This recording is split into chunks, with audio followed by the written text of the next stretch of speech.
Hello, ধন্যবাদ।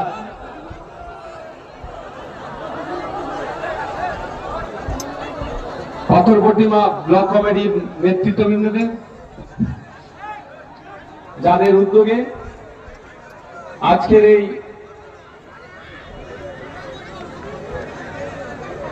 Indian secular ফ্রন্টের উদ্যোগে সহযোগিতায় কাশ্মীরের পেহেলগাঁওতে যে বর্বরচিত সন্ত্রাসবাদী হামলা হয়েছে তার প্রতিবাদে এবং আমাদের রাজ্যে 26,000 চাকরি বাতিল হয়েছে, এই বাতিলের মধ্যে অনেক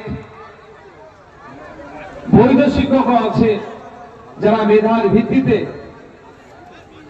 চাকরি পেয়েছিল, কোনো টাকা পয়সা ঘুষ না দিয়ে যারা চাকরি পেয়েছিল।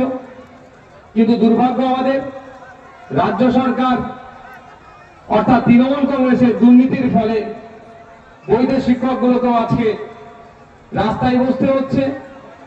এই দুর্নীতির প্রতিবাদে এবং ওয়াকফ সংশোধনী আইন 2025 বাতিলের দাবিতে আজকের এই প্রতিবাদ সভা। আমার পূর্বেকার বক্তারা বিভিন্ন বিষয় আপনাদেরকে জানিয়েছে, আমি গুটিকা কথা বলবো কারণ দীর্ঘক্ষণ ধরে আপনারা বক্তব্য শুনেছেন। আমি আর আপনাদের বক্তব্য বেশি দীর্ঘায়িত না করে আপনাদের এনার্জি আমি লস করবো না। প্রথমে আসা যাক কাশ্মীরের পেহেলগাঁওতে বর্বরচিত সন্ত্রাসবাদী হামলা হয়েছে। আজকে বিধানসভায় এই বিষয়ের উপরে আলোচনা ছিল, রেজুলেশনও পাস হয়েছে, আমাদের সেনাতের বীরত্ব নিয়েও চর্চা হয়েছে।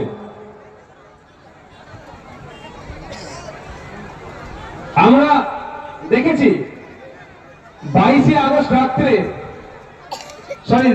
22 আগস্ট দিনে কিভাবে জঙ্গি কার্যকলাপের সাথে যারা যুক্ত সমাজ বিরোধী মানবতা বিরোধীরা এসে আক্রমণ চালিয়েছে।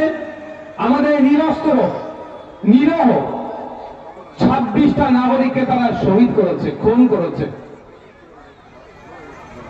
এর জবাবে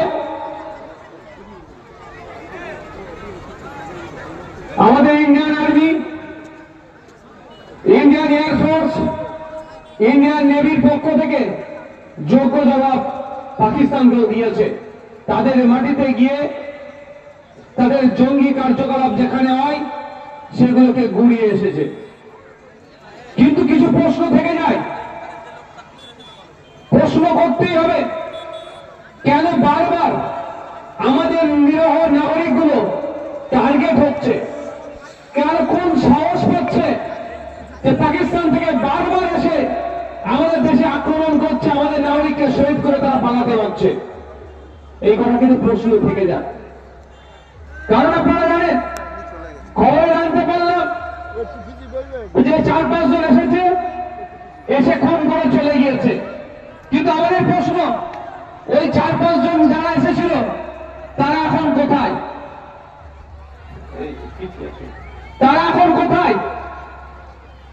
তাদেরকে খুঁজে বার করা হচ্ছে না কেন? যারা এসে আমাদের নিরহ নাগরিকদেরকে খুন করলো তারা যেখানেই থাকুক না কেন, সে পাকিস্তান, আফগানিস্তান, বাংলাদেশ, আমেরিকা, পৃথিবীর যে প্রান্তেই থাকুক না কেন, তাদেরকে খুঁজে বার করে ভারতবর্ষে নিয়ে এসে দেশের আইন অনুযায়ী তাদের বিচার করে ফাস্ট ট্র্যাক কোর্টের মাধ্যমে 6 মাসের মধ্যে বিচার করে তাদের ফাঁসির ব্যবস্থা করতে হবে। এ আওয়াজ আমরা তুলছি। আমরা যারা উপস্থিত হয়েছি, সত্যি দুর্ভাগ্য আমাদের। আমরা 13 দিন শুনেছিলাম শিখ হওয়ার জন্য তাকে খুন করেছে, দলিত হওয়ার জন্য তাকে পিটিয়ে হত্যা করেছে, মুসলিম হওয়ার জন্য পিটিয়ে হত্যা করেছে, আদিবাসী হওয়ার জন্য পিটিয়ে হত্যা করেছে বা খুন হতে হয়েছে। কিন্তু এতদিন আমরা শুনতাম না, শুনিনি যে হিন্দু বেছে বেছে খুন করেছে। সত্যি দুর্ভাগ্য। ওদের সাহস এতকে দিল যে ভারতবর্ষে এসে নাগরিকের ধর্মীয় পরিচয় জেনে আমার নাগরিককে খুন করছে। কিন্তু এই প্রশ্ন তাদেরকে করবো আমরা, দেশ পরিচালনার দায়িত্ব যাদের আছে, সেই মোদীজি, সেই অমিত শাহজি, সেই শুভেন্দু অধিকারীদেরকে প্রশ্ন করতে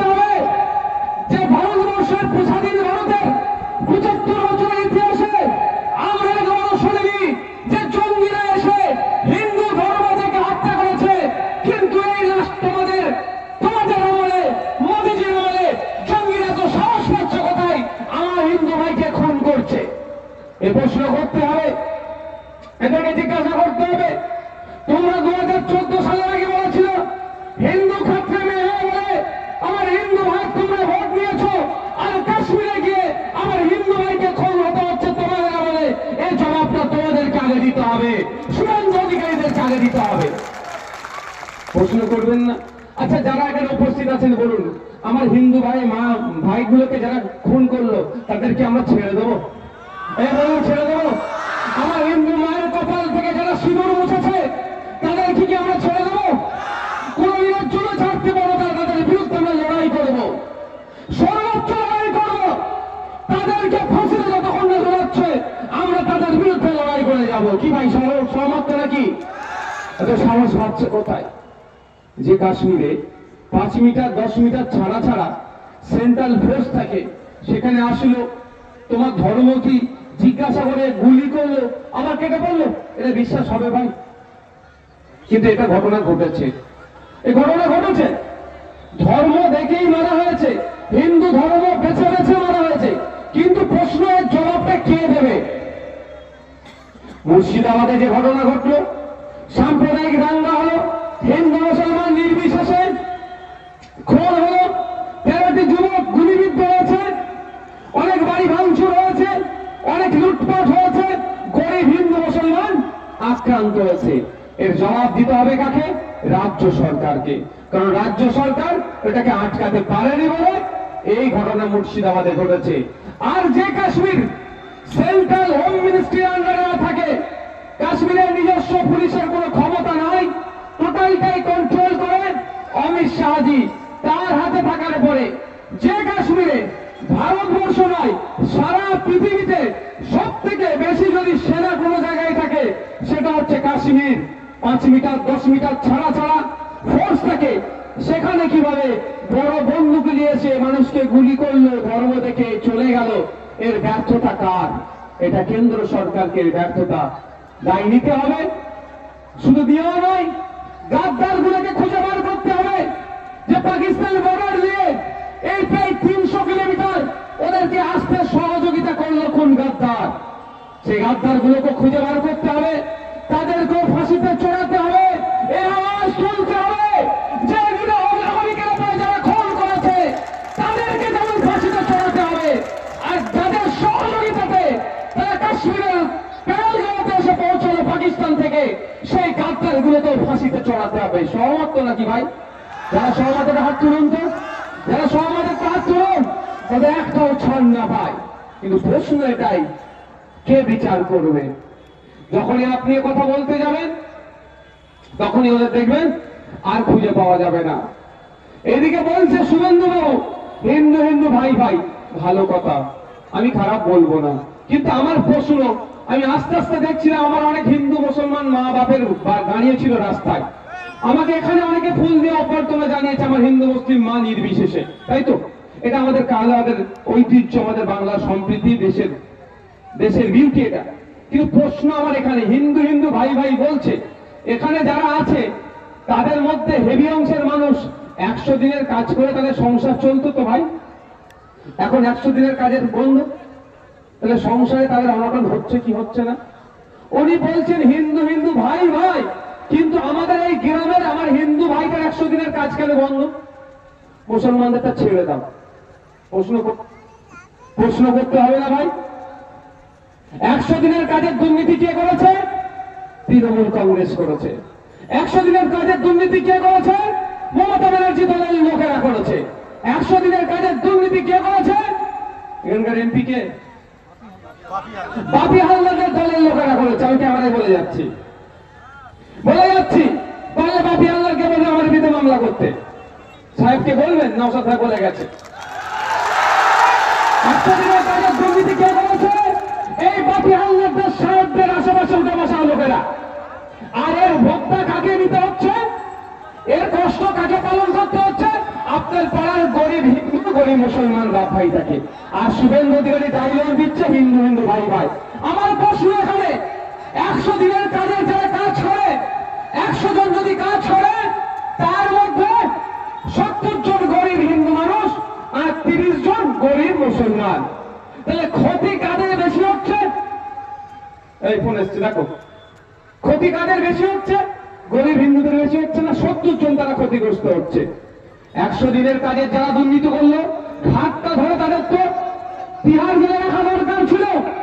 সুরেন্দ্র বাবুদের দরকার ছিল এই বাপি হালদার সাহেবদের আশেপাশে থেকে যারা 100 দিনের কাজের দুর্নীতি করেছে, ঘাড় ধরে তিহার জেলের ভাত খাওয়ানো।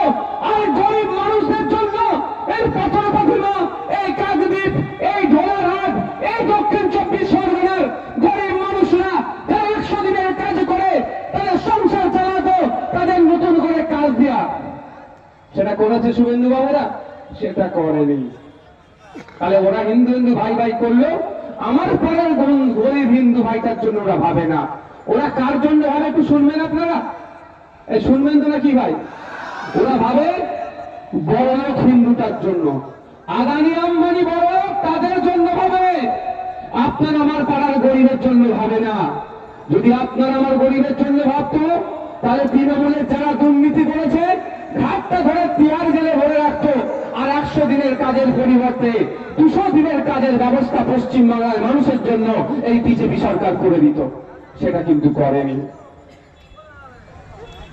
আমি আপনাদের বলবো, এরা শুধুমাত্র ভোটের জন্য হিন্দু হিন্দু ভাই ভাই করছে।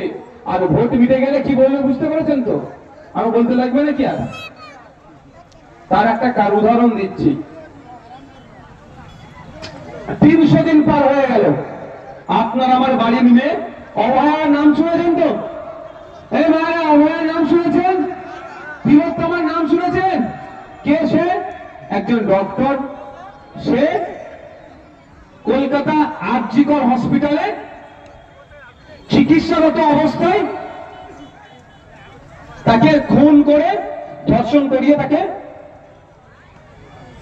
শ্মশানে দাহ করলো। তার অপরাধটা কি ছিল পরে বলবো, তার আগে বলছি হিন্দু হিন্দু ভাই ভাই। কিন্তু এখনো আরজিকরের যে নির্যাতিতা তিলোত্তমা কি সঠিক বিচার পেয়েছে?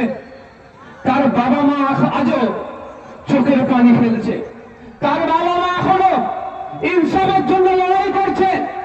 আর আমার তিলোত্তমা বোন যেখানে আছে সে শান্তিতে থাকুক, এ কামনা করি।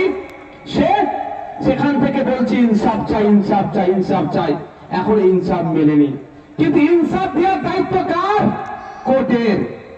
আর তাকে সহযোগিতা করার দায়িত্ব তদন্তকারী সংস্থা, যাতে তিলোত্তমা সঠিক বিচার পায়। কলকাতা হাইকোর্ট সিবিআই এর হাতে মামলাটা তুলে দিয়েছিল। ভাই, তিলোত্তমা ধর্মীয় পরিচয়টা কি একটু বলবেন? মুসলমান তো নয় নিশ্চিত ভাবে। আমি কিন্তু ধর্ম থেকে প্রতিবাদ করি না। এই শুভেন্দু বাবুদের কথাতে যারা হিন্দু হিন্দু ভাই ভাই করে লাফালাফি করছেন, তাদের উদ্দেশ্যে আমার এই বার্তাটা। তো তিলোত্তমার ধর্মীয় পরিচয় হিন্দু, আর শুভেন্দু বাবু কি বলছে? হিন্দু হিন্দু ভাই ভাই। হিন্দু হয়ে তিনি লড়াই করলেন। যাক, এখনো পর্যন্ত তিলোত্তমা 300 দিন হলো বিচার পায়নি। সিবিআই হাতে মামলাটা দিয়েছিল কলকাতা হাইকোর্ট। এই জন্যই মামলাটি দিয়েছিল যাতে সিবিআই সঠিকভাবে তদন্ত করে, তিলোত্তমার যারা খুনি তাদেরকে গ্রেফতার করে, তাদেরকে সর্বোচ্চ শাস্তির ব্যবস্থা যাতে হয়। সেই জন্য কলকাতা হাইকোর্ট সিবিআই হাতে মামলাটি তুলে দিয়েছিল। সিবিআই কে পরিচালনা করে? কেন্দ্রীয় স্বরাষ্ট্রমন্ত্রী অমিত শাহজি। অমিত শাহজি রাজনৈতিক দলের নাম কি? বিজেপি, যেটা শুভেন্দু অধিকারী করে। তারা প্রশ্ন করে, সিবিআই হাতে মামলা তুলে দেওয়ার পরে কেন তিলোত্তমা বিচার পেল না? কলকাতায় শিয়ালদা কোর্টের জাজের যে রিপোর্ট, সেই রিপোর্টে পুরো সম্পূর্ণ উল্লেখ আছে। কলকাতা পুলিশ যে তদন্ত করেছে, সিবিআই কেসটা দায়িত্ব নেওয়ার পরে একটু আগে পরে করে ওই তদন্তটাই ছাপিয়ে দিয়ে দিয়েছে। নতুন করে তদন্ত করেনি। সিবিআই বলছে যেদিন রাত্রে ওই তিলোত্তমা মারা গিয়েছে বা খুন করেছিল, ওই দিন রাত্রে ওই করিডোরে প্রায় 54 থেকে 55 জন যাতায়াত করেছে। সিবিআই একজনকেও চিনতে পারেনি। হতে পারে দিল্লি থেকে এসেছে, চিনতে পারেনি। কিন্তু চিনতে পারেনি বলে কি তদন্ত শেষ হয়ে যাবে? হয় এটা কি? চিনতে পারার নতুন কৌশল আছে, দ্বিতীয় পন্থা আছে। আমি নওশাদ সিদ্দিকী সবাইকে নাও চিনতে পারি, কিন্তু চিনার তো অন্য রাস্তা আছে। যে 54-55 জন এই করিডোর দিয়ে যাতায়াত করেছিল তাদের ছবিগুলো সিবিআই ওয়েবসাইটে যদি আপলোড করে দিত, কি বলছি বুঝতে পেরেছেন? ফেসবুকে যদি দিয়ে দিত, টুইটারে যদি দিয়ে দিত, ইনস্টাগ্রামে যদি দিয়ে দিত, আরো যে সমস্ত সোশ্যাল সাইট আছে, ইউটিউব আছে, ইউটিউবার অনেক আছে, বা মেইনস্ট্রিম মিডিয়াতে যদি পাবলিশ করে দিত, দিয়ে সিবিআই কি বলতো, এই 54-55 জনকে আমরা চিনতে পারছি না, এদের কেউ যদি অ্যাড্রেস, নাম, ঠিকানা জানতে পারেন আপনারা, আমাদের এই নাম্বারে আপনারা যোগাযোগ করবেন। তাহলে ওই 54-55 জন ধরা পড়তো কি পড়তো না ভাই? এর বলেন, সেটা কি করেছে? সেটা করলেই তো তিলোত্তমা বিচার পেয়ে যেত। আর ওই 54-55 জনের মধ্যে ঠিক যখন চাকরি বাতিল হয়ে গেছিল, বাপি আল্লাহরের ঘরের লোক বাতিল হয়েছিল, জানেন তো নাকি? হ্যাঁ, মনে আছে? বাপি বাবু ঘরের লোকের চাকরি বাতিল হয়েছে, জানেন তো নাকি আপনারা?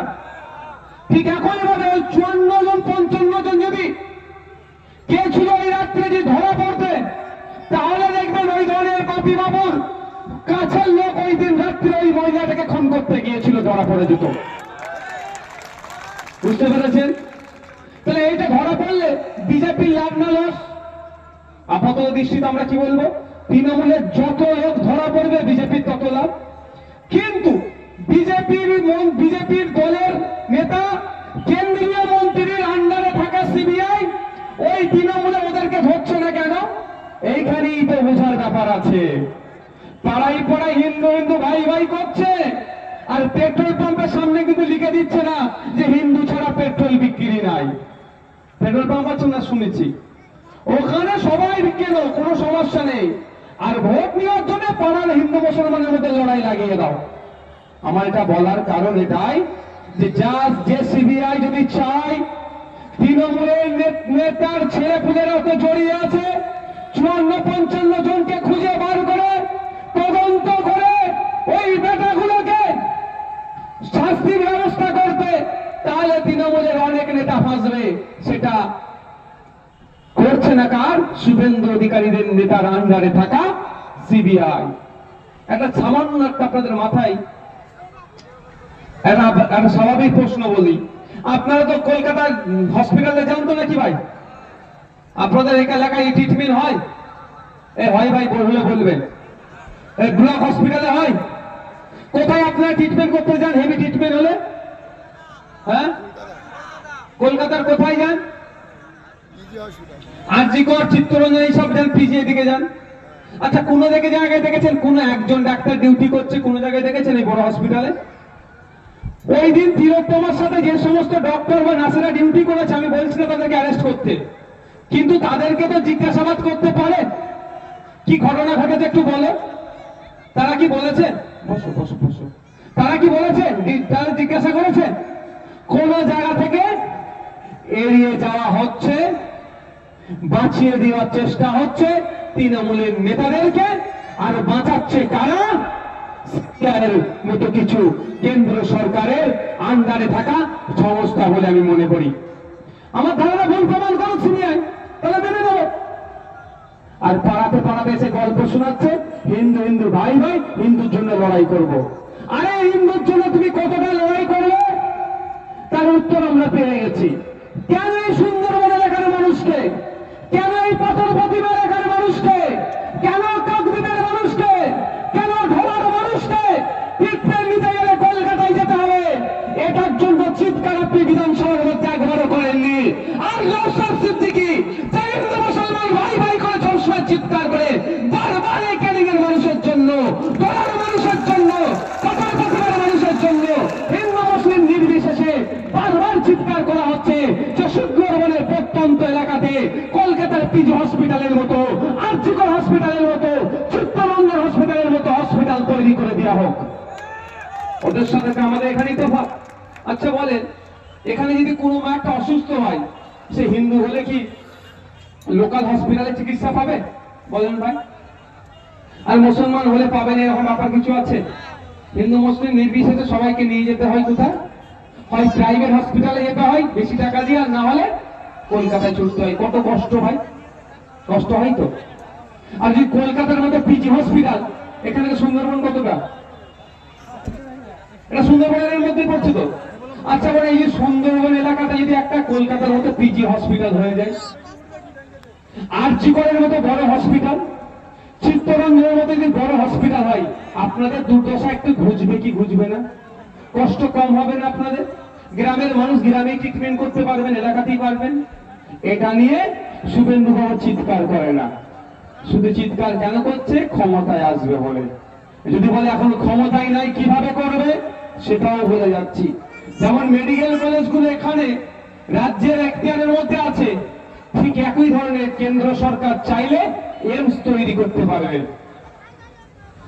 যেটা কল্যাণীতে এইমস আছে।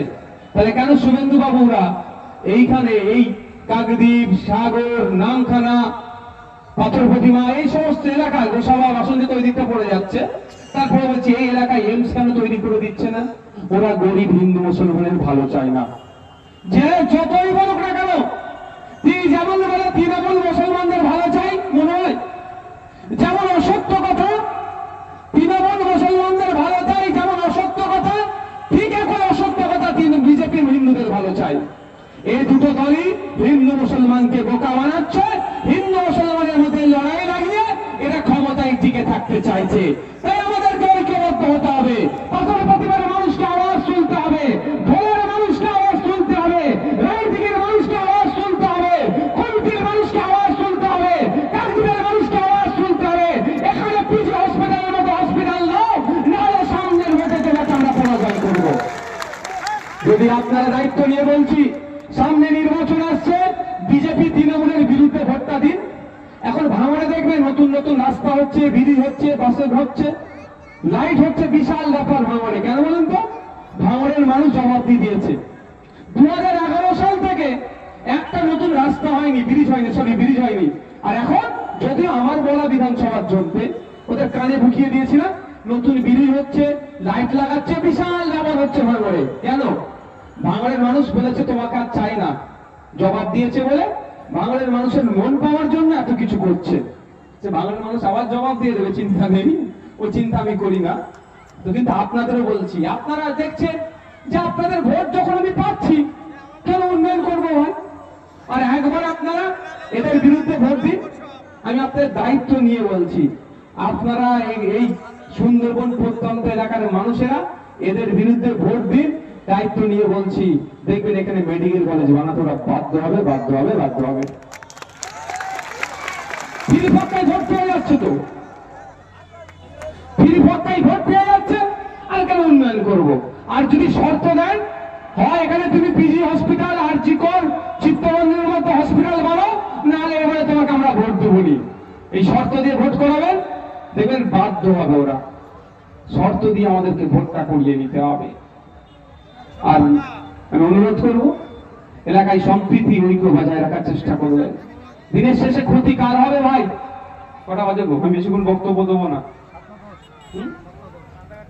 আর 10 মিনিট বক্তব্য দেবো, কারো অসুবিধা হবে? একটা মোবাইল দাও তো।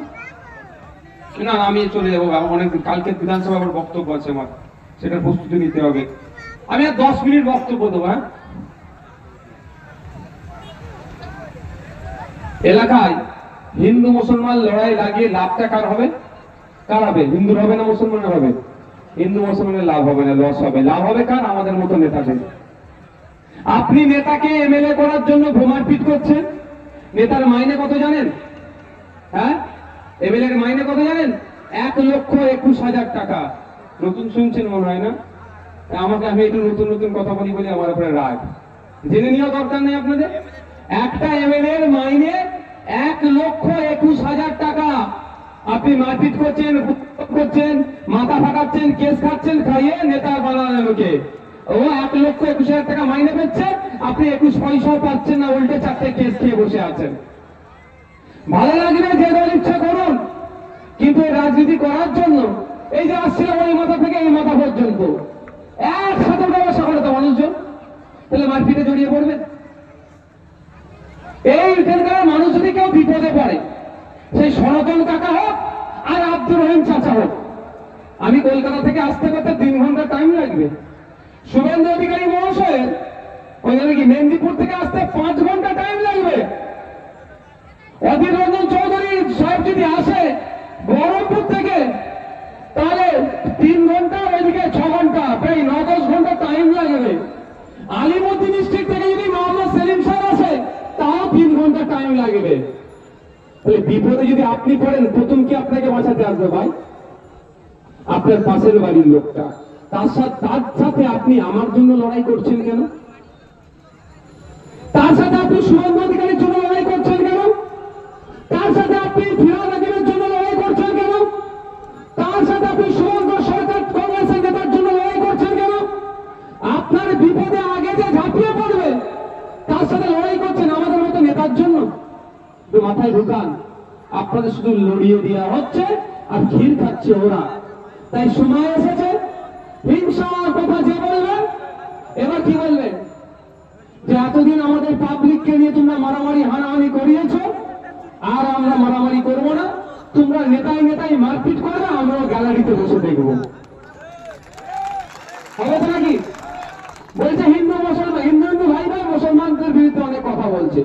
যে বলে তাকে বলবে যে আপনি আগে 4টে মুসলিম নেতাকে বলে ক্ষমতায় আসলে নাকি তৃণমূলের মুসলিম এমএলএদেরকে চাংতুলা করে বার করে দেবে। বলে এখন তো পার্লামেন্টে দেশের ক্ষমতায় আপনারা আছেন, আগে মুসলিম এমপি গুলোকে বার করে নেন, তাহলে আপনার কথা বিশ্বাস করবো। আর আমাদেরকে উত্তেজিত করাচ্ছেন, পাড়ায় আমরা হিন্দু মুসলমান একসাথে বসবাস করছি, এ নিয়ে কি বলে আপনার এই পছন্দ হচ্ছে না? আপনারা বলুন, এই যে